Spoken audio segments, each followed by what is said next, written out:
اسی لیے حضرت عمر رضی اللہ تعالیٰ عنہ فرمایا کرتے تھے حاسبوا انفسکم قبل ان تحاسبوا، کل تمہارا حساب لینے سے پہلے آج تم اپنے حساب لیا کرو، کل تم سے حساب لینے سے پہلے آج تم اپنا خود حساب لیا کرو۔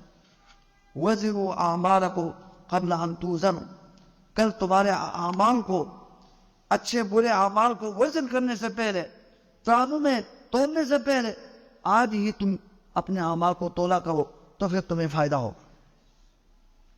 ہوشیار عقلمند آدمی وہ ہے وہ اس دنیا میں اپنا حساب و کتاب کرتا رہتا ہے، اپنا حساب و کتاب خود لیتا رہتا ہے۔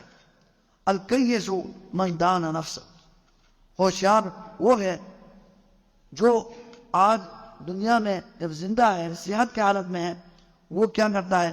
اپنا حساب لیتا ہے کہ میں اس دنیا میں اللہ تبارک و تعالیٰ کے خاص فضل سے میں پیدا ہوا ہوں، اللہ تبارک و تعالیٰ ساری نعمتیں مجھے جو میسر ہے وہ اللہ کی طرف سے، اور اللہ تبارک و تعالیٰ نے مجھے فضول بے مقصد اللہ نے مجھے پیدا نہیں فرمایا، مجھے کسی مقصد کے لیے پیدا فرمایا ہے۔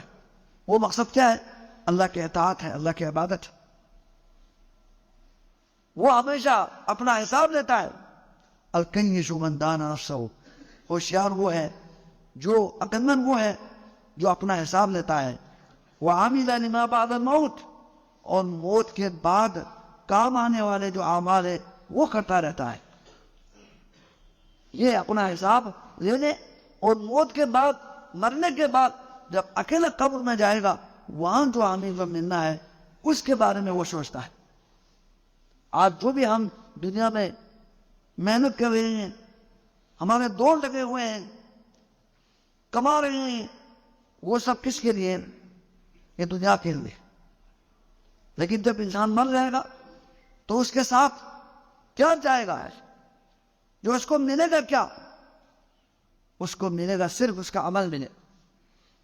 صحیح حدیث میں نبی علیہ الصلوۃ والسلام نے فرمایا کہ جب انسان مرتا ہے تو اس کے ساتھ 3 چیزیں چلے جاتی ہیں۔ ایک تو آل و عیال جاتے ہیں، مسلمان جاتے ہیں اس کو دفنانے کے لیے قبرستان چلے جاتے ہیں، اور اس کے ساتھ اس کا ساز و سامان جاتا ہے، یعنی کچھ جو دفنانے کے سامان ہے وہ جاتا ہے۔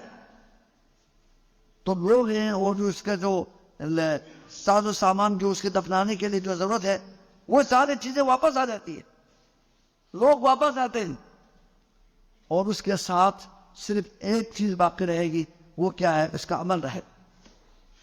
جو اس نے عمل کیا ہے وہی اس کے ساتھ رہے گا، وہی اس کو فائدہ ہوگا، باقی ساری چیزیں جو ہے وہ بڑھا ہوئے۔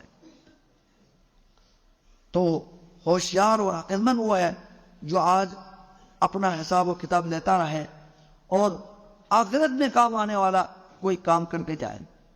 لیکن آج اس بیوقوف انسان کون ہے؟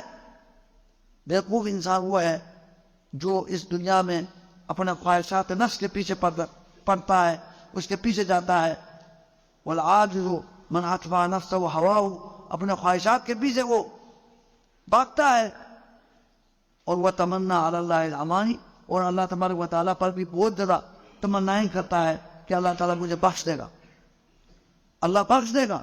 وہ صحیح ہے، اللہ کی رحمت وسیع ہے، لیکن اللہ تبارک و تعالیٰ نے اپنے رحمت کے لیے، اپنے فضل کے لیے ایمان کو اور عمل صالح کو سبب بنایا ہے۔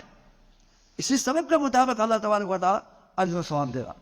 تو رمضان المبارک کا مہینہ کے آمد ہے، ہمیں اس موقع پر ہمیں چاہیے کہ ہم رمضان المبارک کی جو آنے کے اوپر ہم خوشی محسوس کریں۔